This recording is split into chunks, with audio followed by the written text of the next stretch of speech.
बहुत समय पहले एक गांव में रघुनाथ नाम का जमींदार रहता था। वह बेहद लालची और निर्दयी था।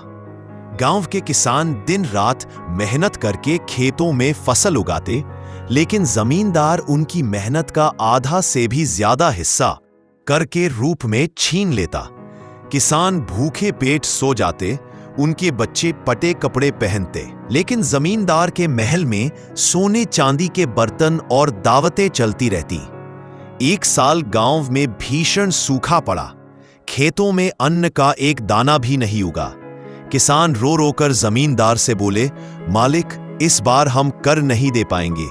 हमारे घरों में चूल्हा तक नहीं जला है।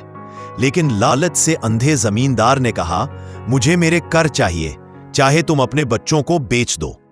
किसानों की आंखों में आंसू भर आए। वे हाथ जोड़कर बोले, जमींदार जी, इतना अन्याय मत कीजिए, भूखे की आह मत लीजिए।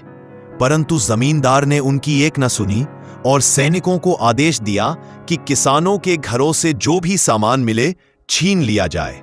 उस रात सारा गांव दुखी होकर आसमान की ओर देख प्रार्थना करने लगा, हे ईश्वर, इस अत्याचारी से हमें मुक्ति दो, हमारी बद्दुआ इसे चैन से जीने न दे। कहते हैं उसी रात जमींदार के महल में अचानक आग लग गई।